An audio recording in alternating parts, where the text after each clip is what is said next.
What's going on guys, welcome back. In this video I'm going to be going over the most recent patch notes for the 1.0 PUBG Xbox update. It's the biggest update PUBG Xbox has had so far. It's come out of the beta program, it's not a preview feature anymore. It's the first update where they brought it from a preview game to a full released game. So it is fitting that they've added a bunch of stuff with this update, new features, new maps, smoother servers and stuff like that. So starting off patch update 1.0, a brand new map has been added called Sanhok. It's the smallest map so far, which invites much closer combat, meaning more action in a game, although the downside is that games don't last quite as long. It's a 4km by 4km map, which is a quarter of the size of both the Arangel and Miramar maps. Some little settings have been changed and optimised specifically for this map as it is smaller. Players and vehicles are rendered slightly differently so that it's faster for the player and the server. The weather in Sanhok changes dynamically, and another little feature which is just as good, which I find particularly entertaining. Players can actually throw apples at each other while waiting in the pre-game lobby for Sanhok. It sounds ridiculous, but it is quite fun. Each player gets 20 apples to throw, so more than enough. There's a couple little more changes to the map, like the red zone's smaller and the blue zone has a shorter waiting time. But moving on from the new map, we have some brand new weapons. The QBC is an AR that uses 5.56mm rounds. It can hold 30 rounds per magazine and can be extended to 40 rounds. We also have the QBU, which is a Sanhok exclusive DMR with a standard magazine of 10 rounds of 5.56 ammo, which can be increased to 20 with an extended magazine. There's also a bipod attached to the QBU, so it will greatly reduce recoil when you shoot while prone. We have a new vehicle, the Roni. The Roni is a new pickup truck that can only be found on Sanhok. It holds up to 4 players and it's a very large vehicle, so it can be used for good cover as well as transport.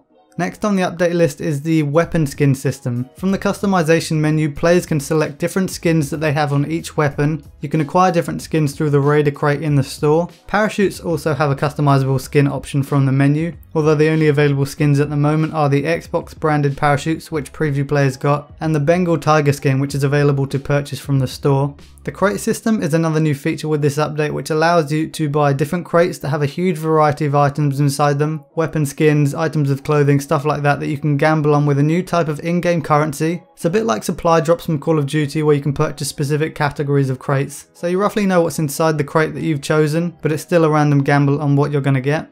The UI has changed now, so it gives you the option of playlist to select before you enter a match. There's 3 maps in the game now, so you can either select the Battle Royale playlist, which is Arangel and Miramar, or the Mini Royale playlist, which is the new Sanhok map. You can also just select both playlists if you want to be randomly dropped into one of the 3 maps. For performance, they've optimised loading high resolution textures on the Xbox One and optimised level streaming on the Xbox One X. There's a couple of little bug fixes they've added, like allowing some players who wouldn't be able to pick weapons up be able to. I'll leave a link to the full patch notes in the description if you want to see all the bug fixes, but I'm just covering the big features in this video. They've added the feature to play war mode and custom matches, although they're not available just yet. They've stated that they're going to release them shortly, one after the other, and not all at once, so that it's easier on the servers and doesn't mess up the game's performance. So the Sanhok new map is available now. War mode is going to be a weekend event starting later this month, and custom matches are going to be releasing sometime next month in October. So that's the biggest updates with 1.0. I just read out the big ones, but if you want to look at all the specifics, like I said, the link will be in the description if you guys want to check out the full patch notes. But thank you guys for watching. Let me know what's your favourite feature added with this update, because there's been a bunch of new things. So I'm really curious to see what people are going to be using the most. But again, thank you guys for watching. Leave a like and subscribe if you want to see more videos from me,